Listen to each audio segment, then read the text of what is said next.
It's my birthday today. About to go out to lunch with amazing family and friends who I'm so grateful to be able to spend time with today. But before I do, I want to make this video because, as many of you know, every year I give something away on my birthday to the world. Sometimes many things, sometimes just one big thing. Sometimes things for just one group of people, or for several groups of people, or for a region of the world, or something like that. Well, it does not get any bigger than this year's gift. This year, my goal is to release and give the Finders course itself, the protocol, to the world, to make it far more widely available than it ever has been before. As many of you know, the Finders course is really the most powerful and effective, at least that I'm aware of, protocol that's ever been created to allow people to reach what we call fundamental well-being. Now, traditionally, that's been reviewed in sort of spiritual terms and stuff like that, where it's enlightenment or the peace that passeth understanding, and on and on and on. We have hundreds of different terms cataloged for this from all over the world, but it's also been picked up in major philosophies. It's been picked up in popular culture. And the reason for that is because through our research, we also saw that tons of atheists and agnostics experienced this as well. And if you've followed our research over the last couple of decades, you know that to us, this is a fundamental shift in the brain away from things like worry and fear and kind of the historical genetic inheritances of animals being at the baseline of a person's psychology, and towards a sense that deep down everything is fundamentally okay. Now, not in a way that doesn't make you functional in life, in a way that basically just transforms how you experience the moment into being something much better. You can learn a lot more about that on our research website at nonsymbolic.org. We've got, of course, books that I've put out, like The Finders, that explain this, and so on. At the heart of part of this research, one of the earlier phases of the research, was us trying to figure out what changes when someone shifts from kind of a normal, frankly, sort of historically more animalistic and, in a way, more primitive way of experiencing the world that's really grounded and rooted in a fear of survival and worry and anxiety and things like that, to this other extraordinary way of experiencing the world that we call fundamental well-being. Publicly, or if you want to look up our academic work, we call it ongoing or persistent non-symbolic experience from a scientific standpoint, but that's kind of a mouthful. So we call it fundamental well-being in the public sphere. And people that experience it, we refer to them as finders, because really all of humanity is seeking this, whether they know it or not. And lots of times they're seeking it in things like, you know, more money or a better relationship or whatever. Endless sort of series of goals that are all external, that are keeping people running on a hamster wheel, essentially trying to get what they can never get, except from this fundamental shift in their, really in their brain networks and in their nervous system to fundamental well-being. So the time came in the research when we really wanted to look at the differences in people and the differences across psychology, cognitive science, neuroscience, and so on, physiology, things like that, from a more normal state of consciousness to fundamental well-being. And in order to do that, we really needed a way to get people there in a reliable way that was not going to break the bank from a research perspective, right? We had, by this point, been all around the world researching well over 1,000 people that experienced fundamental well-being, and all kinds of cultures and traditions and different ways that people tried to get there and stuff like that. And we knew that there wasn't really anything that was reliable enough for a scientific experiment. You can't just spend like thousands of dollars, researching people and not have them transition. That's just a recipe for bankrupting a project and not being able to make any more progress with it, right? So we had to come up with a protocol that had a high degree of success, and that became known as the Finders course. protocol. And it was very successful. It had about a 70% success rate, really a greater than 70% success rate. And if people really stuck with it, we really had like an 80, 90% of success rate over time for people. And so it was a hugely successful protocol. And we've kept it out there over the years. It's been available, but we want to make it more widely available. Part of the thing with scientific research, from our perspective, is it's not just about what you learn. It's not just about sharing what you learn within the scientific academy and, advancing human knowledge that's stored away in some academic journals or, arcane books that most people are never going to read, or student dissertations and theses and things like that. You've got to get to that place of impact. And so we feel that this is a good time this year to actually do that. For about a year and a half now, we've been working on this. One of the things about the Finders course is it required a group to go through it with. And it became clear really about a couple of years ago, I'd say, that artificial intelligence was getting good enough that you didn't need a group to do some of the group exercises anymore. Artificial intelligence could basically simulate other people well enough that you could have success with the protocol just by yourself, without having to wait for a group, form a group, go through it with a group and have all of those additional complexities. Of course, the whole thing can still be used with a group. It's wonderful with a group. The groups that we put together for people in the experiments, these were small groups, about 6 people. Many of them, they're still sort of lifelong friends and regularly meeting and stuff like that. And so the group stuff is great, but it really does sort of limit the scale of the extent to which the protocol can reach people. You can't really start at any time you want to because you've got to wait for periodic groups to form and stuff like that. And so about a year and a half ago, we really started to work in earnest on the AI stuff. We put together a team of 5 full-time artificial intelligence people, and they've been working on it ever since. What's amazing is that over that time, over that year and a half, the public tools have really caught up in such a way that we don't even feel like we need the proprietary AI stuff that we built anymore. We think that anyone with the prompts and things that we've been able to engineer for things like ChatGPT can just go ahead and use those systems. And of course, those systems are available to everyone, basically, everywhere at this point. And so that really democratizes the use of the protocol and the ability for people to use the methods and practices and stuff even more. So as we've gone through this process over the last year and a half or so, it's just gotten even better. We had one of our longtime collaborators and occasional in and out staff member with the project convert the actual course itself to a book. And we did that because, of course, a book can go anywhere. It can be translated into all kinds of different languages. It can be shared in electronic form. It's one of those mediums that is literally available to everyone, everywhere in the world. And we thought, as we put this protocol out, the ideal way to really do it, to make it as accessible as it could possibly be, would be to do it in the form of a book. And so I was planning on releasing that book today, on June 12th, 2025, my birthday. But as you know, as many of you also know, the Fundamental Wellbeing Foundation, started by a dear friend of mine, Rod Pennington, to really sort of get this work and help as many people benefit from the research that we've done. We're very good at the research, but we don't really spend that much time getting the research out there into the public. We only have so much time, and so we try to time slice and we try to do what we can. But our focus really is primarily on the research, and we try to really consistently communicate what we learn and get it out there and try to help people as much as we can with it and all of that. But, it's not our thing to just constantly try to only focus on putting it out there.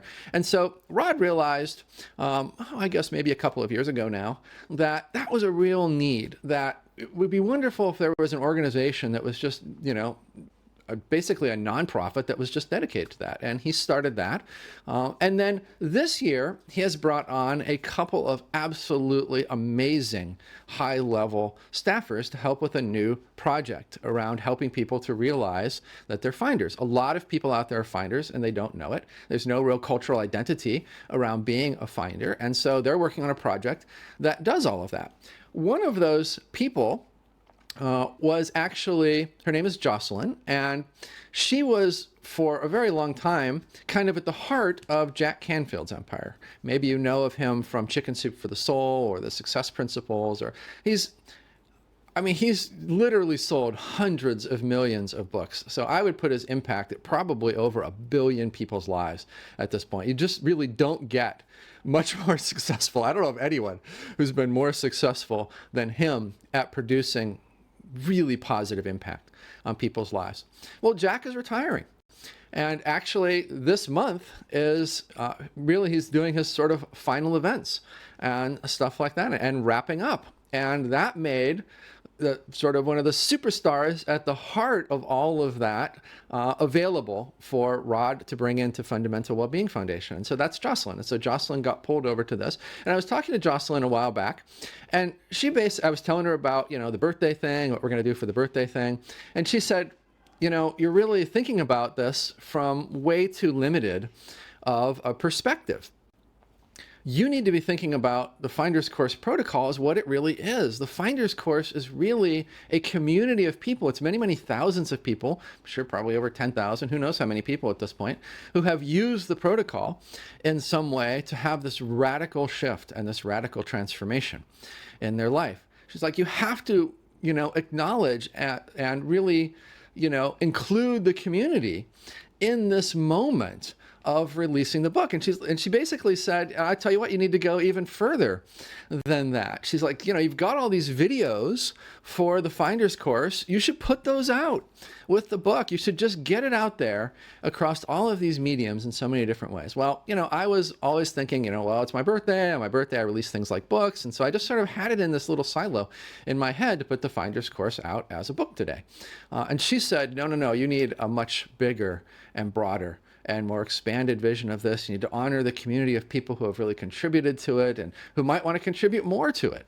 And so it was like, okay, I thought about it. At first I was like, well, I don't know. I'm just going to release it on my birthday. But as I thought about it, I realized, well, she was really right. And she really hit the nail on the head. Again, we're sort of always thinking on a research standpoint. And she, of course, is thinking on massive scales of impact and inclusion and what, she's kind of an expert in, how you help as many people as you possibly can, which is great.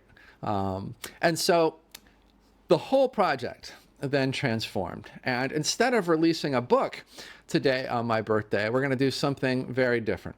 We're going to open up this project centered on Jocelyn at Fundamental Wellbeing Foundation to all of you to really contribute to in any way you want to help in any way that you want to.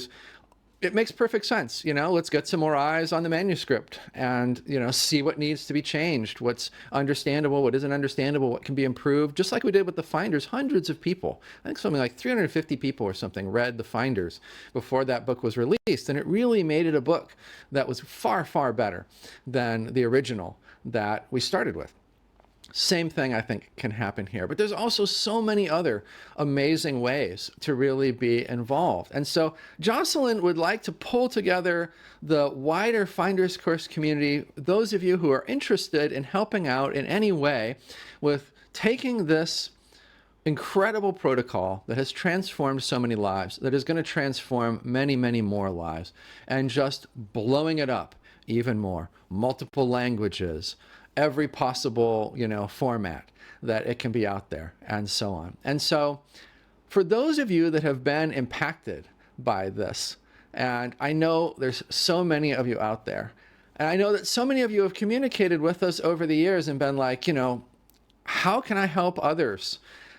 In big ways, in small ways, in whatever ways, how can I help others to really sort of find this, have this be accessible to them, and so on. And for entire life over, it's been like 11 years since we did the first Finders Course pilot experiment.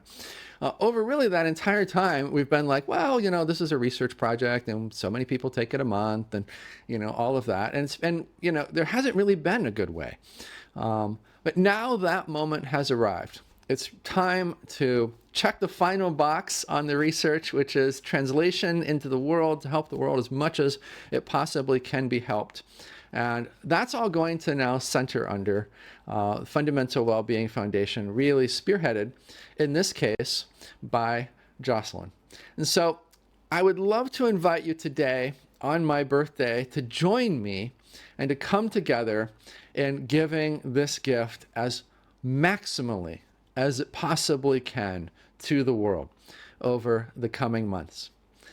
I think Jocelyn is planning on starting with an initial Zoom call to kind of get to know everybody and just kind of begin the process of, building relationships and whatnot. What I'd like you to do, if you're interested in this, is to email the Fundamental Wellbeing Foundation. So you can just go to fundamentalwellbeing.foundation and you can send an email from their contact page. I'll put an email address somewhere here for you to use as well, if you'd like to.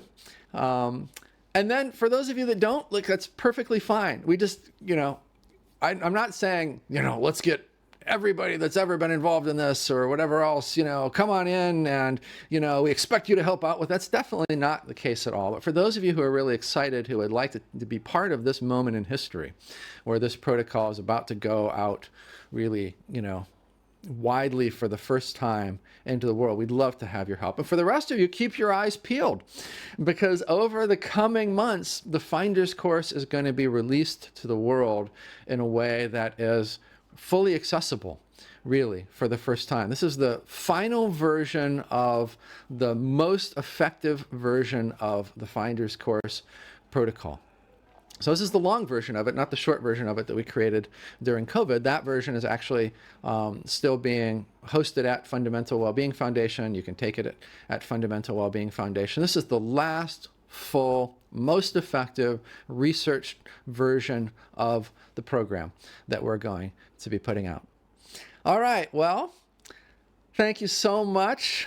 I'm very excited by this, as you might imagine. I'm super grateful for everyone who helps out with this. Very, very grateful to all the folks at Fundamental Wellbeing Foundation, Rod and Jocelyn specifically for this particular project. Also, another new superstar that's been brought on over there that's really sort of spearheading and working on the Finders identity portion of the project, Melissa. Just so much exciting stuff going on over there. It's amazing to see what's happening with what to us has been just a 20-year research project, basically, at this point. It's great to it's so great to see such incredibly talented people getting it out there into the world.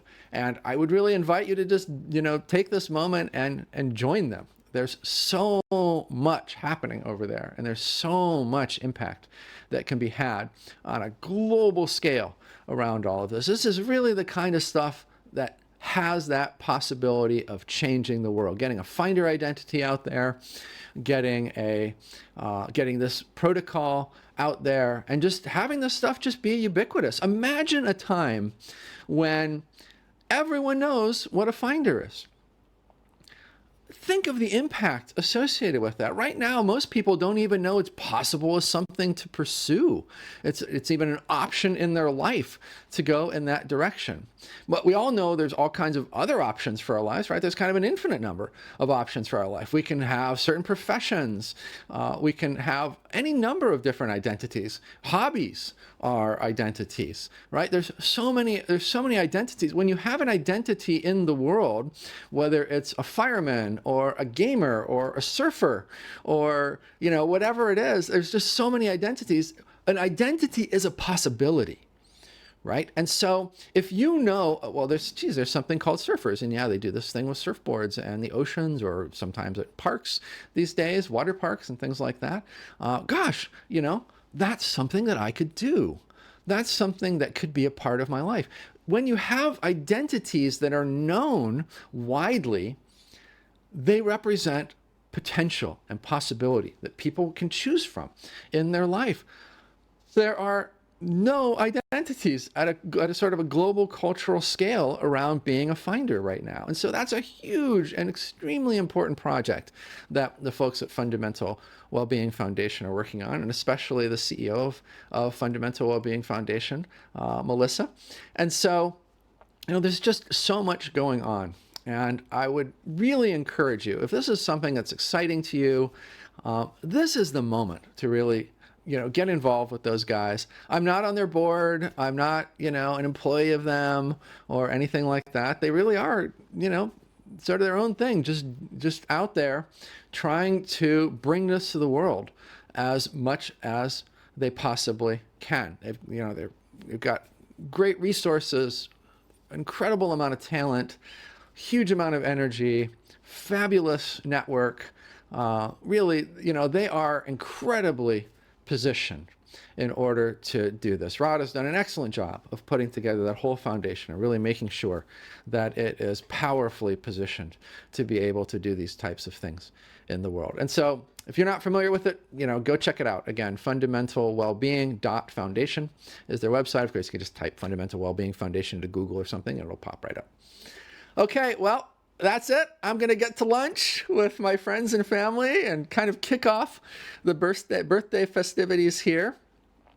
I just want to thank you all so much for being involved in fundamental well-being, whether you're in it or just interested in it or whatever your relationship with it is. Every person matters. There's such massive impact that flows from every single person who's involved in this. And I thank you so much from the depths of my heart for being one of those people who are out there making a huge difference, both in the current environment and the future of our world. I love you, and I'll see you again soon.